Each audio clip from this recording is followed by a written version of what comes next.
So I have this repo in the Coder Academy Brisbane account called Git Collab, and it's a private repo.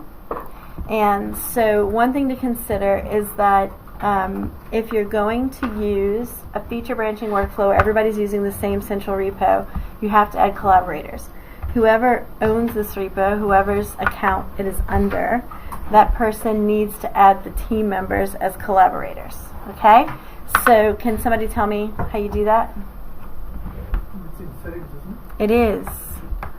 So if I go to settings, Collaborators and team. yeah, that's right.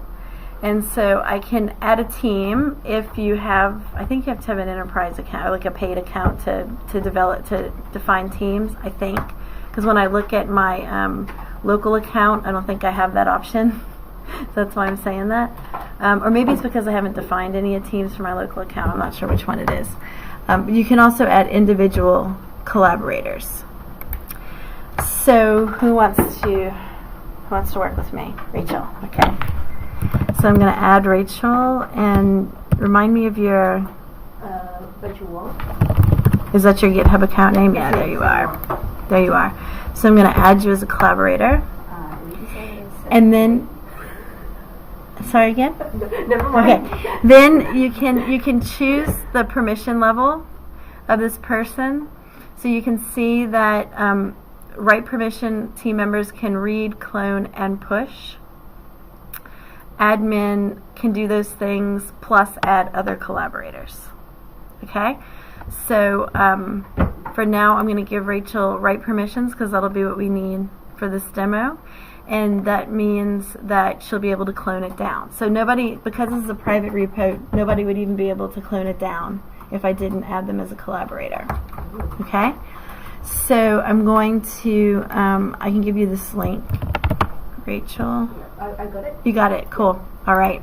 So we're not going to fork it.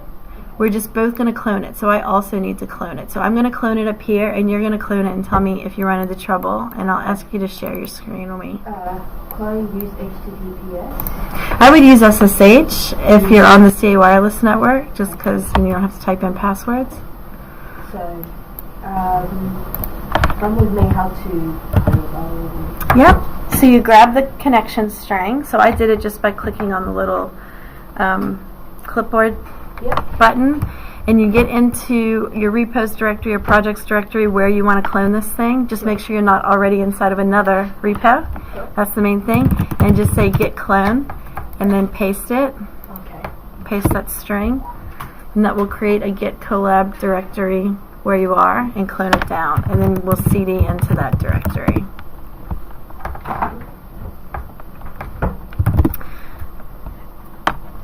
And if we just open code from here, we can see what's in there. There's a really simple README, and there's a source directory with 2 hello world files. We can look at the Ruby one. We'll look at the Ruby one since we're back in Ruby land now. And so what I'm going to do right now is I'm just going to first demonstrate here the workflow when I want to make a change. So let's say, for example, I want to add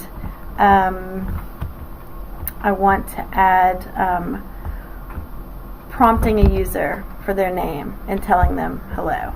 Okay, so let's say that's what I want to do. So following our workflow, the first thing I do, even though I just cloned it down, the first thing I do is git checkout master. I'm already on master, that's okay, it doesn't hurt, it doesn't cost anything to run that command. And I'm going to do a git pull origin master. Because remember, before I do that, just have a quick look. Git remote -v is going to look the same for myself and for Rachel, because we're both just working off of the main repo. So our origin points to that repo in both cases. So I'm going to do a git pull origin master just to make sure I have the latest code. And when it says already up to date, I know we're all good. And so now what's the next thing I'm going to do? So I've decided, I've got a feature card in Trello that says add user greeting. Yeah, so I'm going to do a git checkout -b add user greeting. That's what I'm going to name my feature branch. Okay, so now I've switched to a new branch, and now I'm going to go to VS Code, and I'm going to say puts what is your name? And I'm going to say name equals get chomp. I'm going to say puts hi name. Is everybody happy with that? Now, I'm just going to leave it there for now. Yes, so I'm going to leave it like that for the moment. And now I'm just a good developer, never checks in code without testing it first, even if it's really simple code. So I'm going to cd into my source directory and say Ruby hello Ruby RB. That's your name. Okay, so I'm happy with that. I've done what the feature asked me to do. And so I check what branch I'm on, because I do this obsessively, so I know where I am. And also because I know myself to be a person who's easily distracted, and I may have, done something else in this window or gone somewhere else. Just make sure I am where I think I am. And yes. So are you on the master pointing at your branch? I'm not on master, I'm on add user greeting, and that can tell that I am because that's the one that's where the asterisk is, and it's green. And why doesn't it say the master at all then? Because when git branch will show us all the branches that are defined and that this repo knows about. Right. And it'll highlight the one with an asterisk for the one that head is currently pointing to. Yeah. Okay? So that's the one head's pointing to. So now what should I do? To your branch. Yep, so I should add and commit. So I'm going to do a git add, and a git commit, added user greeting. Yeah. Now, I could push at this point, and if I were going to step away and do other stuff, and I wasn't ready to necessarily, to raise a pull request yet. If I were going to go do other things, I would just push it so that I have the security that I've made this change. I pushed it up to a repo, so if, accidentally delete this directory or something, that I haven't lost my work, okay? But if I'm sitting right here and I know that I'm ready to go ahead and raise a pull request for this, then before I do the push, I'm going to just check and see if anything's changed in the repo and master since I sat down and started doing this work. So, does anybody know the steps that I should do to do that? You change back to master. That's right. So now I'm back on master, and I can see that my code changes went away in VS Code. Because right now they're just sitting in that branch. They're committed on that branch, but they're not anywhere else yet, right? So now I'm just going to do it with a pull. Git pull origin master. And what is this going to do? If there's any changes to the central repo, it's going to change your repository to match that. Yep. To pull out the changes. That's right. That's right. So Rachel, what if you, in your copy right now, you also made a change to Hello Ruby? Okay. So go ahead and just make the change like you would. So I'm just going to write. Here, actually, we'll let you share. If you want to join the meeting that I put in general, we'll let you share so we can see what you're doing.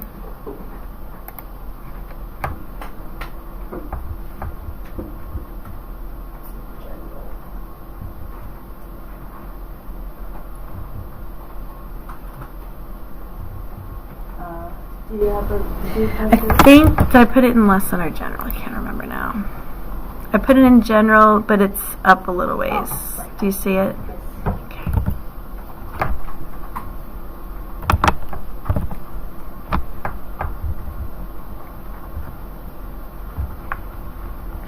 And you could add something different if you want, Rachel. It doesn't have to be the same thing I just did. Say you have a different feature, which is to, asking for their age. or maybe because we probably wouldn't do asking for the age, because if we're working on this together, maybe it's to add some decoration around the hello world. Like, just a little bit of some text decoration. Colorize. Yeah, we could colorize. Then we have to install a gem and stuff. Yeah. We can make it simpler than that. So we could just add, some asterisks above and below hello world. I was thinking that kind of decoration. Some high tech decoration. Yeah.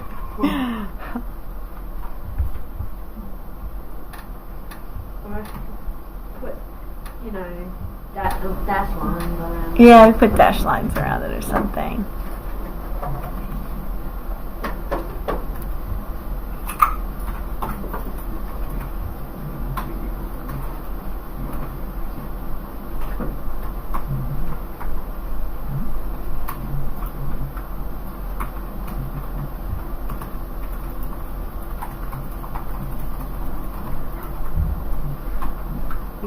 Okay, that's fine. That's fine. And look, you don't even have to put that comment necessarily, because this is how we would be working potentially. I have a Trello card that says, add a greeting for a user. You have a Trello card that says, zhuzh up the initial greeting, right? So let's look in your working directory, Rach, and show us Git branch.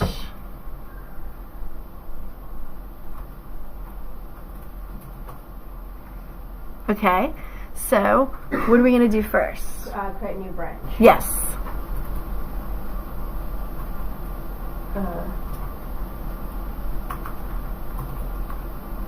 And either way is fine. So this is just a little bit shorthand, right? Instead of doing 2 commands, we can do it in 1. How do you spell zhuzh? I did look it up the other day, and I can't remember there now. How do you spell it? I think I spelled it the way I spelled it the way. Yeah, I think I spelled it the way I think you spell it, and Google was like, "Did you mean?" And I was like, "Yes, Google, that is exactly what I meant." Thank you. What does zhuzh mean? It means make it fancier, yeah, zhuzh it up, yeah. Yeah. Okay. So now you can see that if you have unstaged changes, remember when I said this earlier? If you have unstaged changes and you change branches, those changes will come with you. So it is okay if you make changes and then switch branches. You just have to be aware that that's what's happened here. So if you do a git status, you can see, like Rachel just did, you can see that we're on branch, add Rachel now, and our modification came with us, even though she made those changes when she was still on master. Okay? And that's what git will do. All right? So now she's made the change, and we're going to assume that before she started this, she had done a git checkout master, git pull origin master. Okay, we're going to say that happened. And right now our origin master is still exactly the way it was when we both cloned it. We haven't done anything there because I haven't pushed anything and she hasn't pushed anything. So now what should Rachel do? So we're both working independently. She's working on her Trello card. I'm working on my Trello card. Right? And commit. Yeah?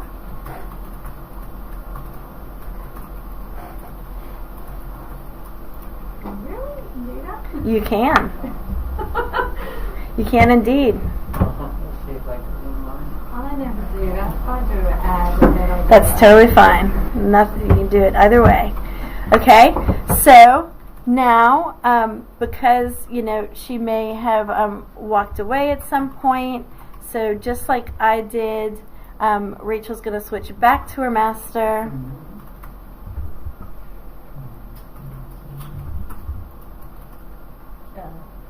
Check out. Thank you. and Rachel's going to do what? Pull.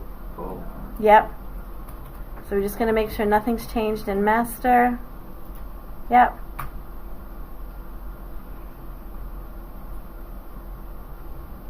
It says it's already up to date, so we know nothing's changed.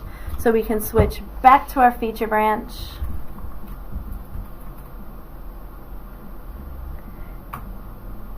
And we can push up on that branch feeling, oh, we didn't test the code. You might want to test your code, Rachel. Just make sure you didn't break anything.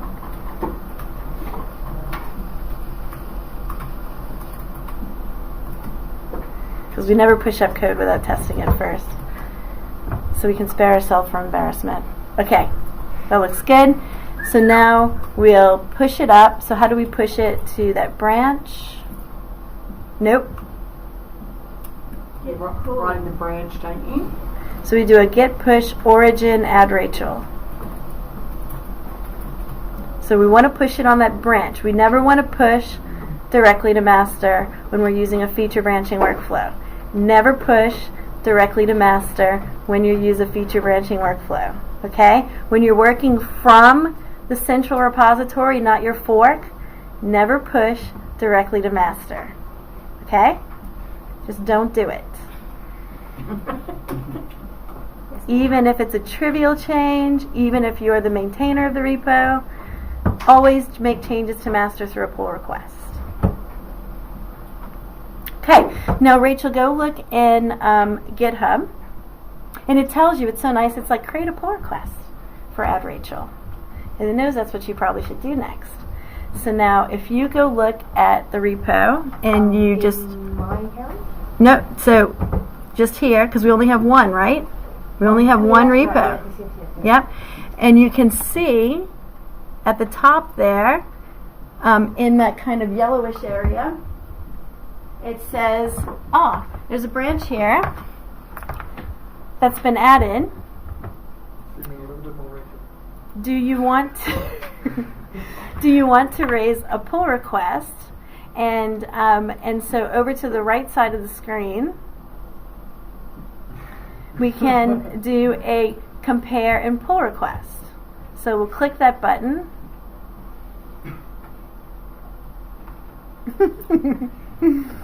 And it's going to take us to this screen that says open a pull request. Now, some things on this screen. First of all, you can see by default, if you click on the yellow one, the pull request button on that yellow line, it'll automatically pick the two things that it should be comparing.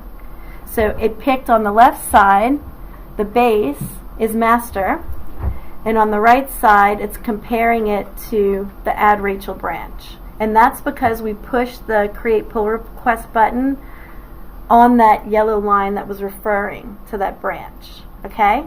We can also click the general create pull request button, and we'll have to tell it what we want to do the pull against. Okay? So it also tells you that it's able to merge. And all that means is that there is no merge conflict. So there might be changes in master that you haven't got in your branch, but those changes aren't going to cause a merge conflict. Now in our case right now, we've made sure that we have the latest master just before we raise this pull request. And so it's unlikely that there are any changes in master that we don't have in our branch. Okay? So you can, and here's where you would write and leave a comment. You would say at Janelle Brandon, because I'm the other person on this. I'm sorry, not at, but the little at symbol. Yes. This is ready for review. Okay. And then if you scroll down, oh yeah, and you could be polite. That's nice. Oh, that's nice. And if you scroll down, you can say create pull request. And you can see styling with Markdown is supported. So you could have some really fancy comments in here that look super nice and formatted if you wanted to. Okay? And then if I now go to GitHub and I refresh the screen. You haven't done a pull request for yours. I haven't yet. No. Now I can see that there's a pull request, and I also will have gotten an email, I think, because she tagged me in it that says there's with the message, so we can check to see if that's true. And it'll depend on your notification settings. Here we go. So I've got in my inbox, I have this message from Rachel. It says Rachel's changes, and it says this is ready for review. Thanks. Okay, so that taps me on the shoulder and says there's something for you to go look at in GitHub. So I can look at the pull request by going to the pull request tab in GitHub, and I can see here's the pull request, and I click on that, and then under here will be any commits that are a part of that pull request. There could be more than one. So however many commits Rachel had done against that branch that are not already in the repo would be listed here. And if Rachel goes and does another commit and pushes to this branch, that commit will just get added underneath here. Okay? So I can click on this, and then I can see, let me just make my screen slightly smaller here. So then I can see exactly what's the diff, right? So I could review it from here, and if it's something small like this, I probably would review it from here. But if it's something more significant, what I would do is I would come down here. Let's see where I am. I'm in master. Okay. And what I would do is I would do a git checkout -b. Let's see if it lets me pull it without creating it. Git pull origin. What was it called? Add Rachel. But that's going to actually pull it into master, so I should have. Okay, so I'm going to do a git checkout add Rachel, and then git status. Now, what's happened? I'm up to date, So what's happened is when you do a git pull, remember what it does? It merges. It merges, and a merge actually generates a commit. And so I've actually just pulled that right into master. And that's probably not what I wanted to do. So when I'm pulling down somebody else's changes, I really should create that branch first, pull down the changes from that branch into that branch, and then test those changes for myself. Okay, so if I look at a git log right now, it tells me that the last commit, I have head pointing to add Rachel, and I've pulled in Rachel's changes into master. Oh, because it's got master on there. Yeah. But it's telling me where my head's pointing right now, Yeah. because I just did a checkout to that branch.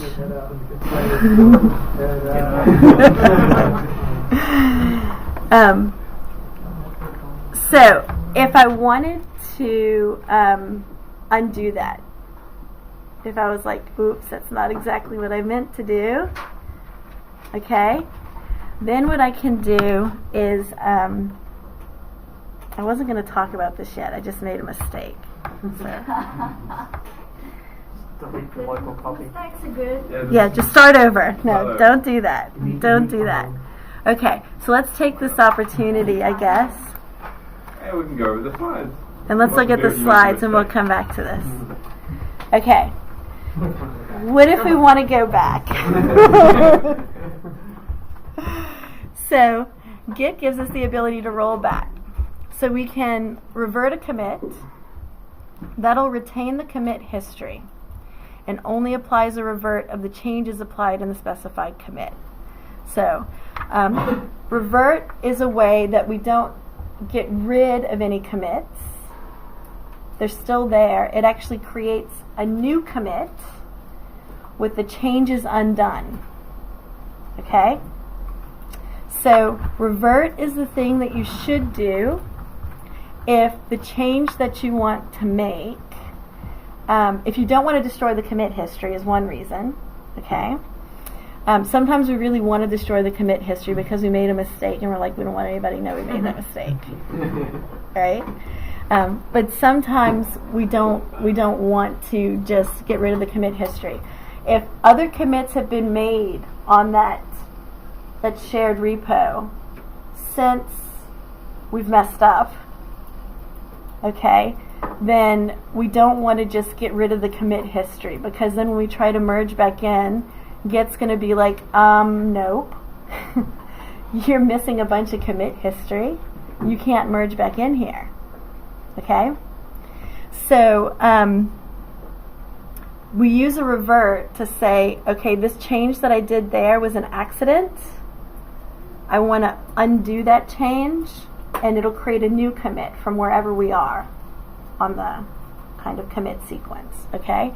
So it's the nice way to do, to go back. And it's the way where you're sort of admitting that you made a mistake. Everybody can see. But if the painful bit about revert is that you revert a specific commit. So let's say that there have been, you've done 3 other things since you made this mistake, 3 other commits.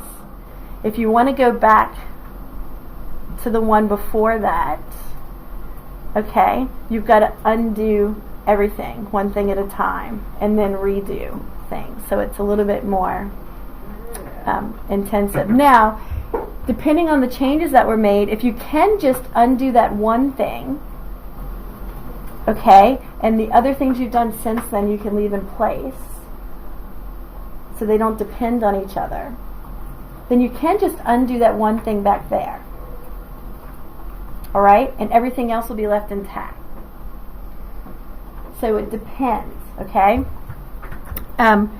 Ideally, we're not realizing we made a mistake long after we made the mistake, but sometimes we realize we made a mistake 20 commits after we made the mistake, okay? And then we have to figure out the best way to clean it up. So another option is reset, okay? So in this case, where yes, I've created a commit that I didn't mean to create by doing that merge into master, but it hasn't left my machine yet. It's still in my machine. So nobody knows about it yet. Alright? Then what I can do is I can reset that commit.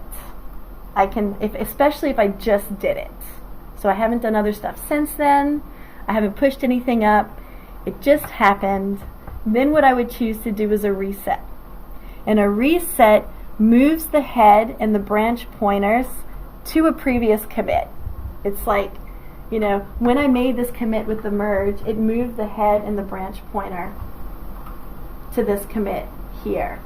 And then I'm just going to say, oh, no, just scooch back. Scooch back one. Didn't mean to do that. And then this commit that I just created is just left hanging there. And Git has a garbage collection that'll find that nobody's pointing to it anymore. He's been orphaned. And we'll just throw him out, get rid of him. Wow. Pretend like he never existed. Yeah. Baby with bathwater. Yeah, that's right. That's right. So, if you reset the commit that you just made to master by mistake, then wouldn't be garbage collected because there's still something pointed to it? Well, there won't be anything pointing to it once I do the reset, because the reset moves the head and the pointers off of it to a previous one. It moves every branch's pointers off it. So yeah, any branch pointers that are pointing to it will get moved. Okay. Yeah. Not just the one you're on. Not just the one I'm on. Anything that's currently pointing to it. Well, actually, I'll tell you. Let's look some more at this. So hold on a second. Let's look at reset. So there are a bunch of options with reset. So it's a little bit more complicated than what I just explained. So there is a There is a soft option, a mixed option, and a hard option. And then you can either pass it a commit ID, one of those hex numbers, the one that you want to reset to, or you can tell it head, wherever head's pointing to right now. That's the one I want to reset. Now, you would refer to head. If you just said head, then you're going to end up pointing where you're already pointing. So you would say head with a tilde and a number, how many back you want to go from where I'm currently pointing. So you could say head tilde 1, says I want to go back 1 before where head's currently pointing. Head tilde 2 says I want to go 2 back from where I'm currently pointing. Really, you should never go back. You should never be calling it with more than head tilde 1, right? I just want to go 1 back from where I'm pointing right now. By default, the default arguments for get reset are mixed and head. So what are soft, hard, and mixed? Soft only resets the head and branch pointers to the specified commit. So it just moves the pointers. It doesn't change anything in the working directory. It doesn't change anything in staging. It just moves the pointers. And that's pretty much useless. Okay? Hard resets the pointers and undoes everything. So it resets staging and resets the working directory to the commit you tell it to go to. So it gets rid of any changes you made like they never happened. Okay? That is the most commonly used way that people use reset, but it's the most dangerous and it's a bad practice. And people do that because they've been told to do it, to go back. Okay? But it's not what you should do. All right. Mixed undoes any stage changes, but it leaves them in the working directory. Okay? So then you can decide, if I don't actually want these changes, I'll get rid of them. And there's a way to do that. But if maybe, like in my case, I actually want them, I want the stuff I pulled down. I just don't want it in the master branch. Right? So what I want to do is move it out of there and then switch branches. Okay? So it will undo the stage changes, pull them into my working directory, so it's like I never staged them. So then when I check out to the branch that I want to be in, I'll have those changes and then I can merge them into that branch if I want to, right? So, so it undoes staged and committed changes? It repoints. So right now our head is pointing to, if we look again at get log, right now our head, because I did a checkout to add Rachel, it's pointing to add Rachel and it's pointing to this commit, which is where I merged in Rachel's changes. Okay? So that's where I am right now. And because I had that commit happened when I was on master, then master's also pointing to that commit. So right now, master, add Rachel, and head are all pointing to this commit, which is where I merged in Rachel's changes. Now, if I say get reset, head tilde 1, so it's going to take me back, it's going to move the pointers, head, add Rachel, and master. It's going to move them to this one. So it just takes it back to the most recent one. Yes. And it's going to unstage the changes. So it moves the commit pointer. Now I'm pointing to this commit. And then nothing's going to be pointing to this commit. It's just going to be orphaned there. And get garbage collection will pick it up.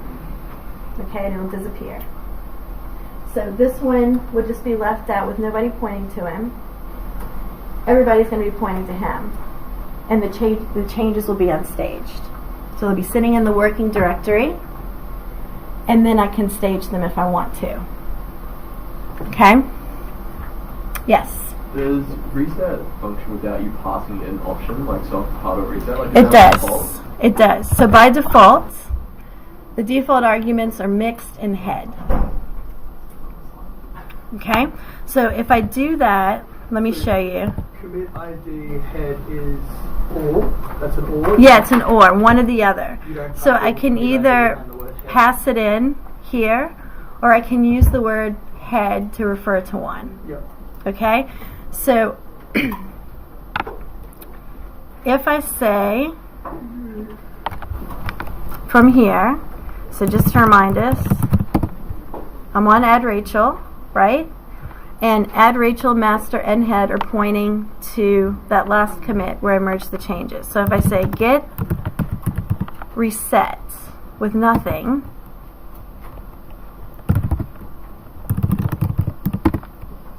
then basically it doesn't do anything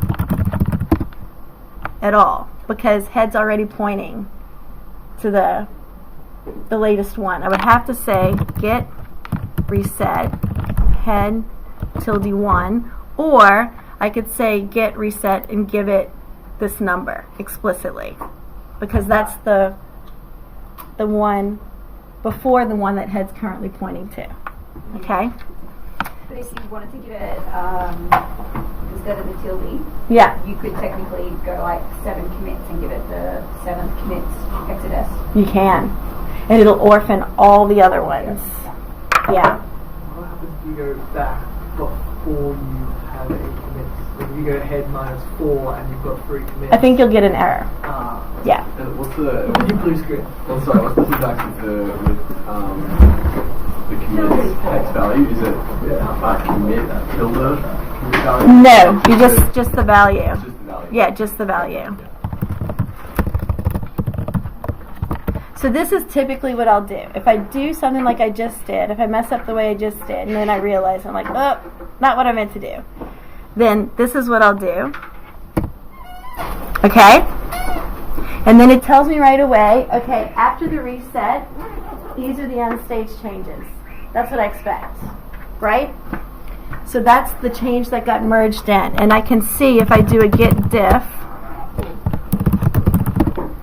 that's the change that Rachel made. Okay? So now it's unstaged, and now I'm on the branch I meant to be on. Yeah? And now I've got these changes in my directory, so we can look in code and see that that's true. Right? All right, see ya. So now I've got that, and now I can look at it and I can say, yep, that looks good, and I can test it myself.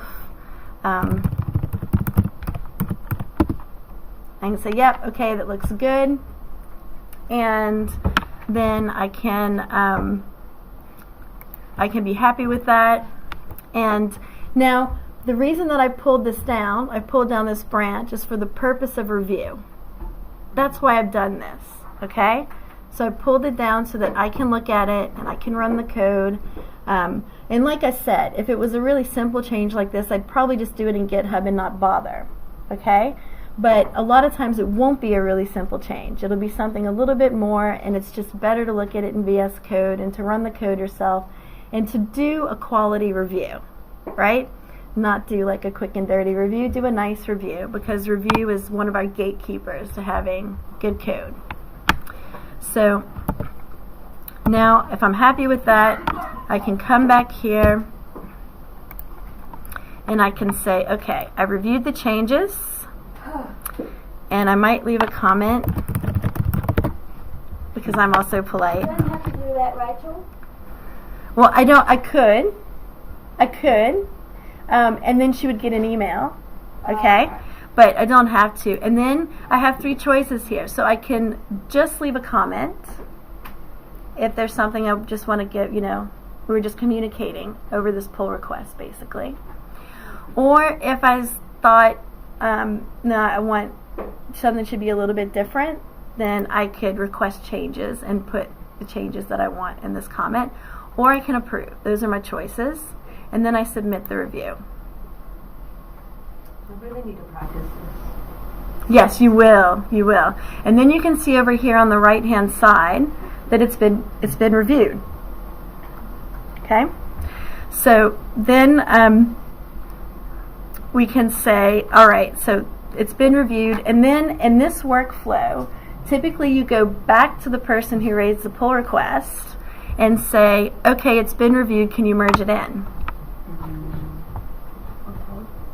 Oh, you do the merging because you're the... Typically not with this workflow. Typically with this workflow, everyone takes responsibility for this repo that we're all modifying.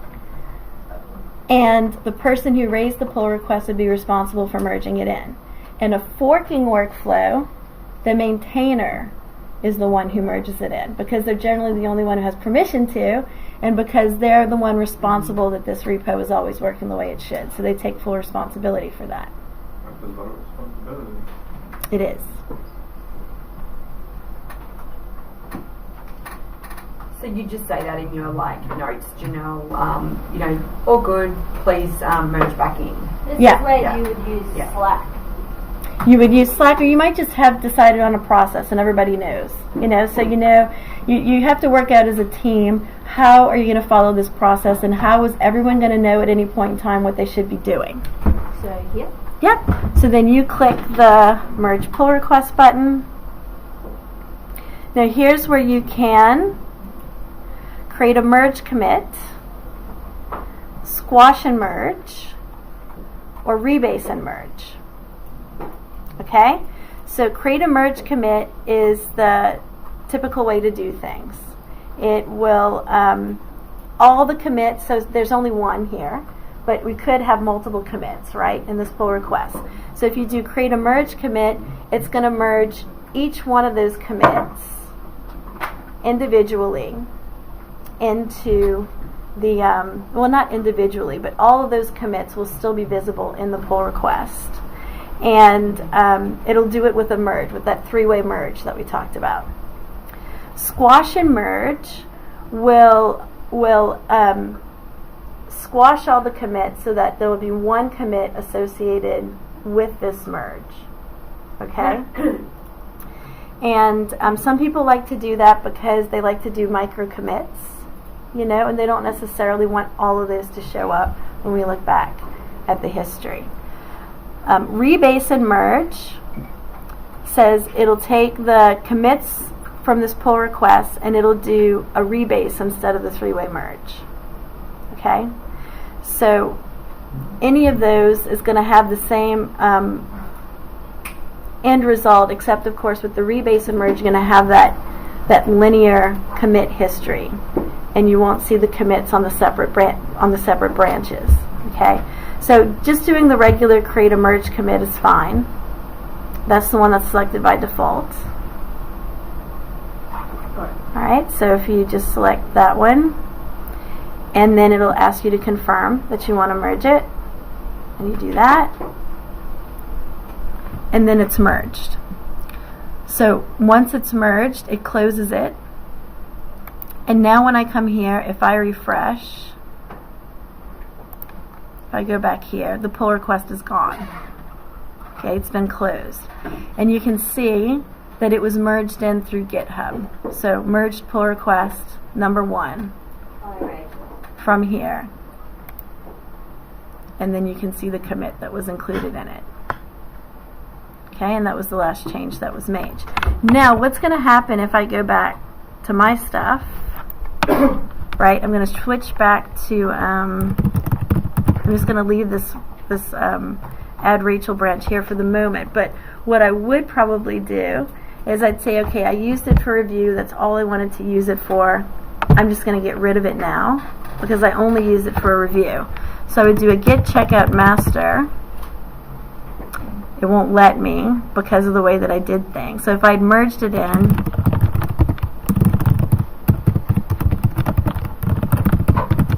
this is what would have happened if I'd done the git pull origin add Rachel from the add Rachel branch. Then it would have done what I've effectively done here. It would have created a commit on the add Rachel branch, and so I'll just mimic that that's what I actually did right the first time. So now if I git checkout master, it tells me, actually, it says your branch is ahead of origin master by 1 commit, and that's because I just did that commit. So I can do I can do a I'm on master. You can just delete the branch, can't you? I can delete the branch, but I'm still going to have this commit here. So I'm going to ignore that for the moment, and I'm going to delete the branch, which I can do with the -D. It's not fully merged. So what I can do is I can do a git merge add Rachel. Now I won't do that though. So if I do a git pull origin master now,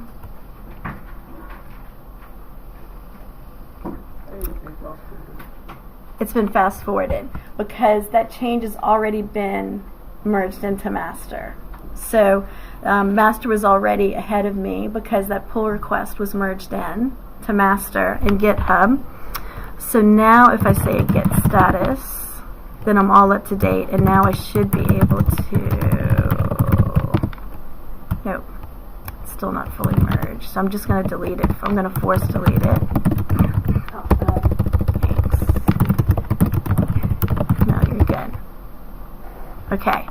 Now, my master, let's just look at what's in Visual Studio. And that's what I expect to see there. So I'm on my master branch, and I've pulled down the merged pull request. So now when I do a git checkout on my feature,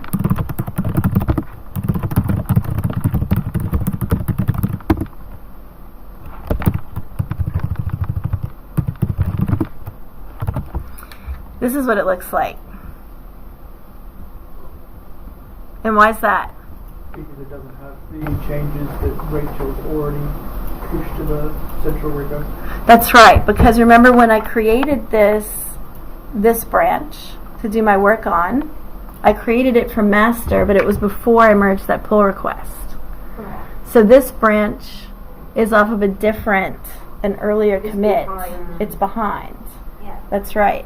So here's where it's important that even though I made sure things were in sync before I started, I'm happy with this change now and I'm ready to raise a pull request.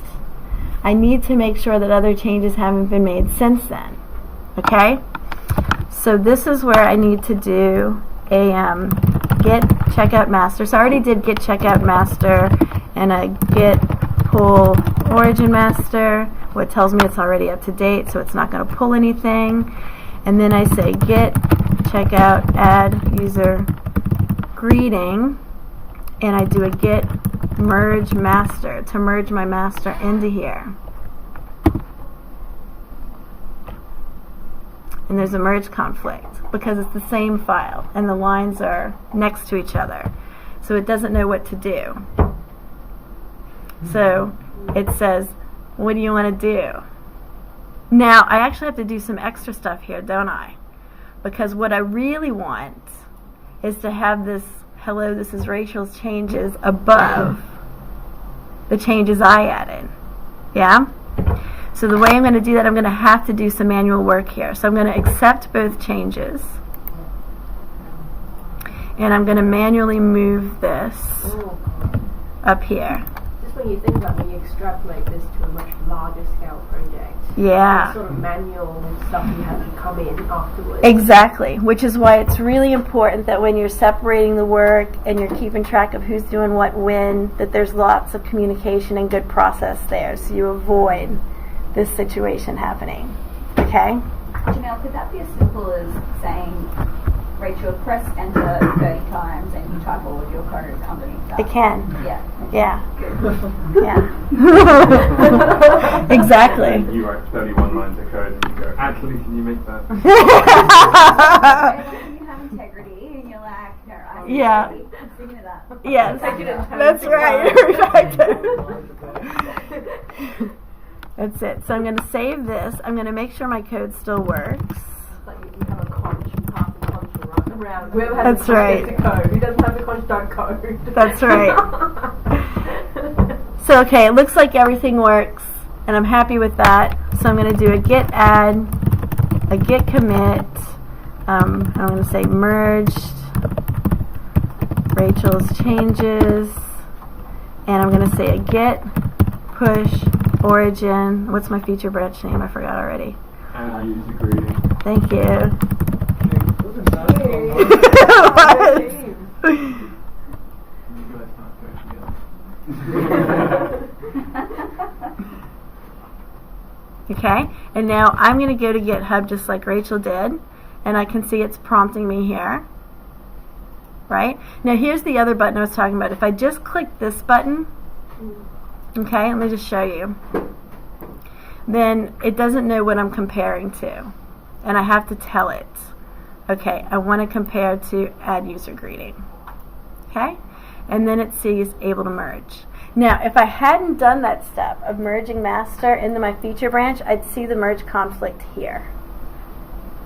Okay? And when that happens, what you should do is go back to your working directory, merge master in on the command line, create that merge conflict in your working directory, fix it, add commit, push to the branch, and that will clear up the merge conflict here. Okay? So we can mimic that. Okay? So for now, let's do this. Let's say now Rachel grabbed another Trello card, and her Trello card is to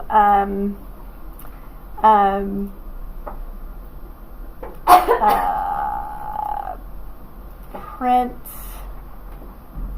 welcome to the machine. Okay? Alright, now, so save that and then go see where you are.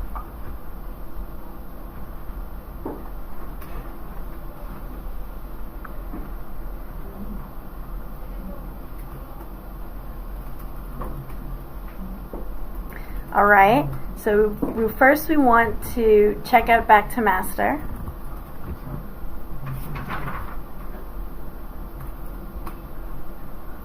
Okay, and you brought your change. Oh, it says you have to see this? So it says your local changes would be overwritten by checkout. Okay, so here, if you see this, and this is because you haven't, I think because you haven't pulled down the latest before we started. Yeah. All right? Yeah. So you could do one of two things here. If it's a small change, you could say, okay, I'm just going to undo what I've done, and I'm going to start over. So the way you can do that is if something's unstaged, you can say git checkout space dot. Or you can say git checkout and give it this file name, and that'll undo the change you just did. Okay, now if you go look in VS Code, you'll see that it undid the change you just did. Okay? Now we can go back and do things according to our workflow, which is we always make sure we're on master first. And then we do what? Yep. And this is going to pull in your merge, your pull requests that we merged in. Right? Now let's go look here. Okay? Looks good. It actually looks the same because what we merged in was what you had anyway. Okay? So now we go back to the command line and we're going to do a git checkout -b. Didn't you put that on the code? I haven't pushed it up yet. I mean, I raised the pull request, but it hasn't been merged in. Right? And so we don't want to add user greeting. We want to actually get checkout master because you have another Trello card. So you're not really aware of what I'm working on necessarily. Although if we were good teammates, you would be aware of what I was working on. But you're kind of in your, you're just into your groove at the moment. So you have a new Trello card that says add welcome to the machine. So you're going to create a branch. Create a branch first. Why wouldn't you just use add Rachel still? Because a better practice is to get rid of that branch. We really should delete it when you're done with it. Yeah. You shouldn't reuse branches. Once you've raised the pull request and it's been merged in, you should stop using that branch. And this is a different feature, so we want to check it in under a different branch. Okay, so now we can make the changes.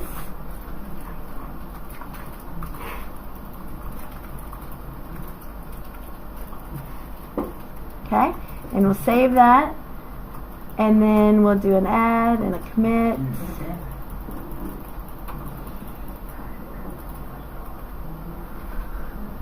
Yeah. We're going to test it before we push it up.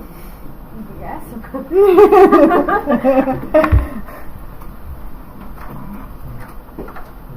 What if you've got perfect confidence that your code will always run first time perfectly? And the first time your ego's hurt because you push up something with an error in it, you'll stop doing that. You'll be really careful.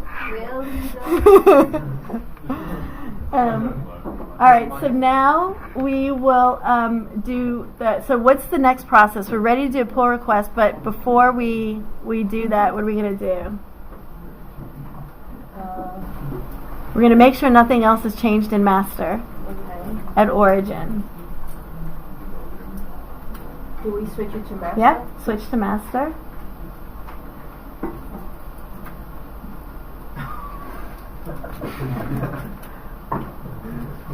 And we'll pull origin master.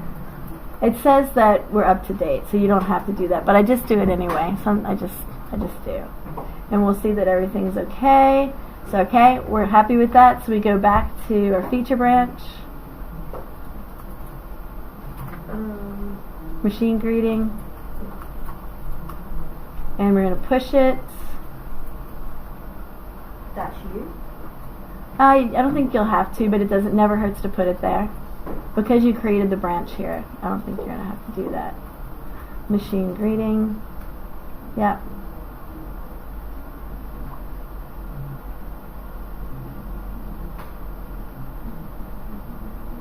Okay, now you go to GitHub.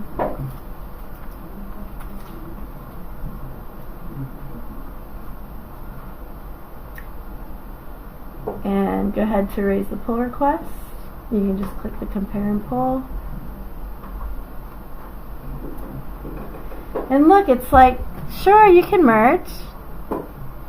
No problem. It's telling me the same thing. It's a liar. No, it's actually true right now. So then you say, okay, yeah. There's a draft. Yeah, so this is, I never use that. But it'd probably be worth reading about to see if it's something that you'd want to use. So you create the pull request. And then I go here. And I'm actually going to go back here. I just want to show you. So if I look at the pull request that Rachel raised, I go here. And, Don't you have to look at your full... well, I haven't asked her to yet. You're a bit slack. Yep, I am. So I'm going to look at... I'm busy, okay? I'm busy.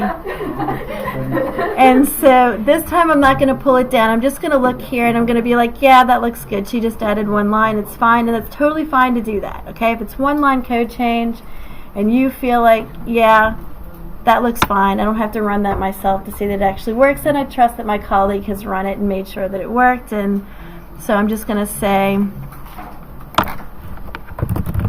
great work, and approve and submit. And then okay, Rachel, go ahead, merge your pull request.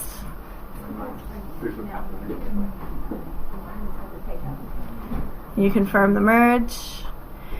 And in the meantime, I've forgotten about my pull request, that I started to raise. And then I'm like, oh yeah, I've got to raise that pull request. I did that work already. So now I'm going to go back here. And I say, yeah, I want to raise that pull request now. No! Damn you, Rachel. What?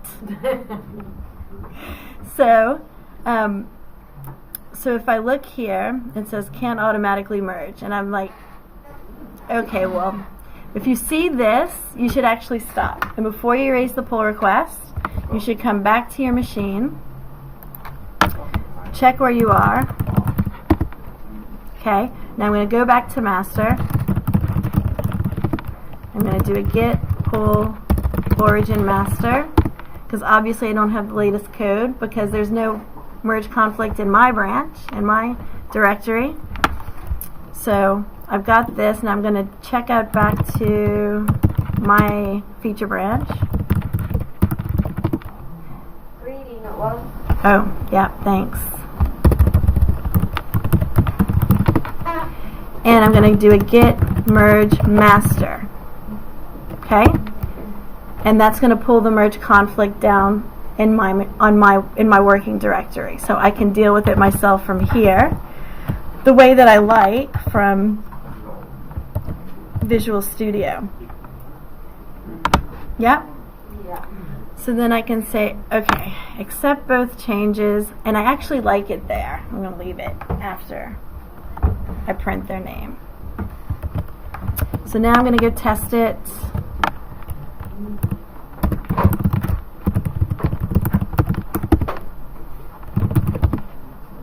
I like that. Hi, Janelle. Welcome to the machine. Yeah? All right. So, that's right. So why does it still say can't automatically merge here? You haven't put up yours. That's right. Because GitHub doesn't know that I just fixed it on my machine. Right? The only place it's fixed right now is in my working directory. It's not even fixed in my local repo yet, because it's not even staged, this change. So I'm going to do an add.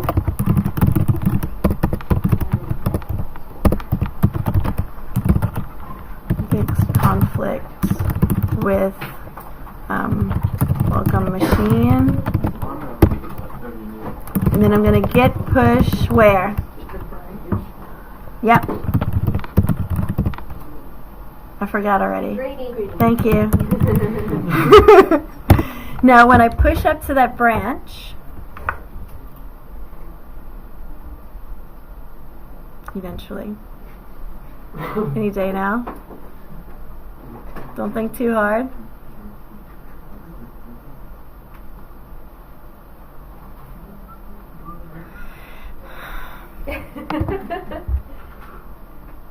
Oh, it looks like it's on to legal and donor threshold. Yeah. Good job, wasn't a lot of changes. What's happening?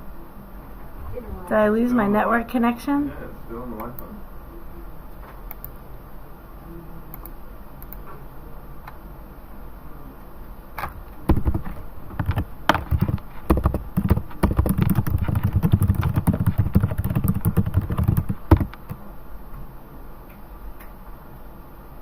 Okay.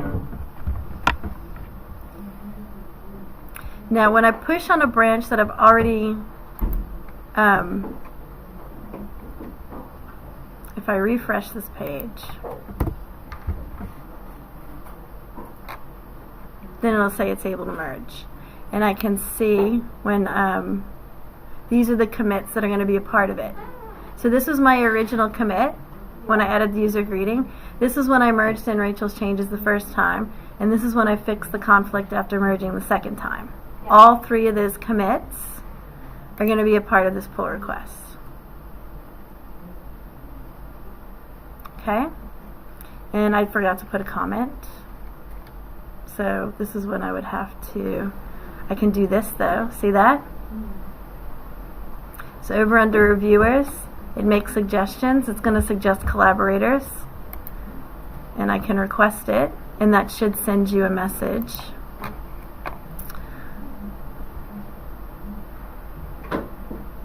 There it is.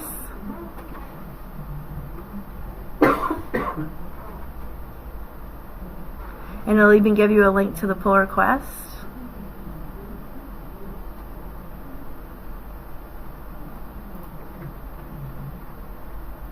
Now, that's right, and then you can review changes.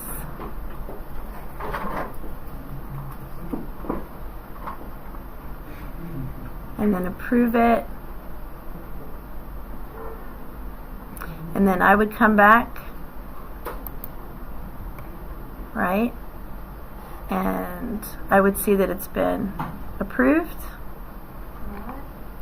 And then it says changes approved. And there's no conflicts, so then I can merge it. And here's where I might want to squash and merge, but I'm just going to merge it and let all the commits be there.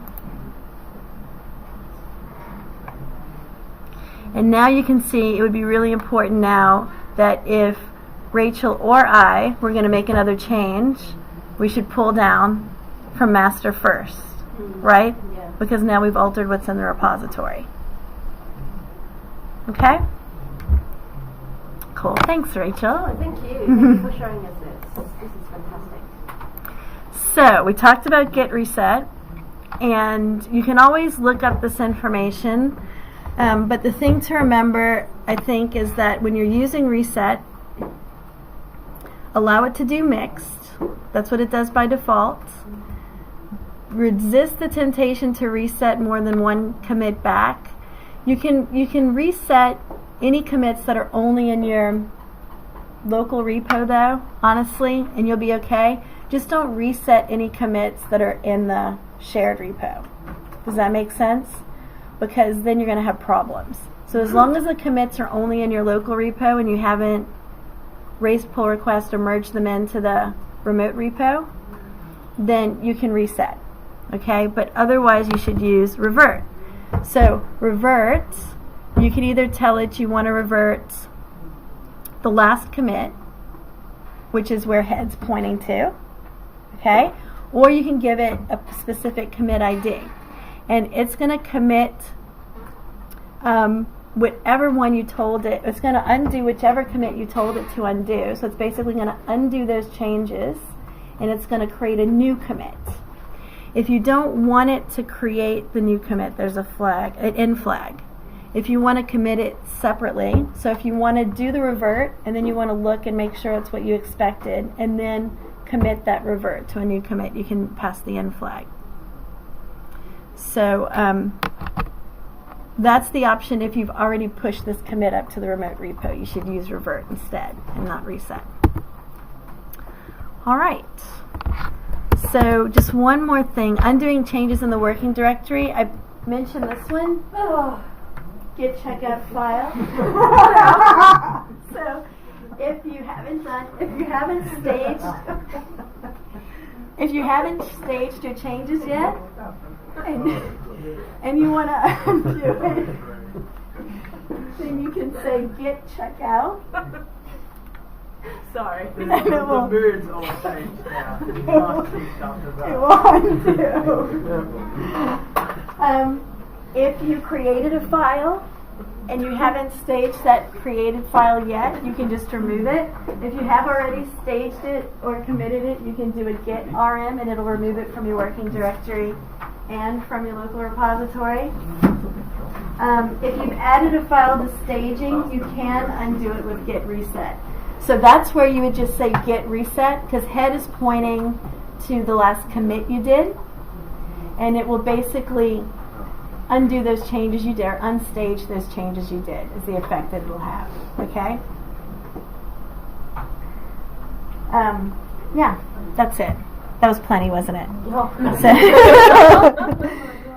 So I know it was a lot, but hopefully you feel a little bit more comfortable with that process. You're going to practice it when you do your Rails assessment, and you'll practice it again when you do your MERN assessment. And if you are confused when it gets to that point, just grab me and we'll sit together. I'll sit with your team and we'll practice the workflow together with you and your team and make sure that everybody's on the same page and understands what to do. Okay? All right? And if somebody has just got it totally down, then they'll be, the Git person, the Git go-to on your team that trains everybody else. Yeah? But my goal, though, is for everybody to get comfortable with it, right? So when you leave here, so if you're not sure about something when you're doing it, just ask so we can get you clear about it. Okay? Because I know it's a lot, But with practice, it does become pretty straightforward. It's not really that complicated. It seems like it is, kinda, but it's pretty straightforward what's happening. Okay, thanks for your attention, guys.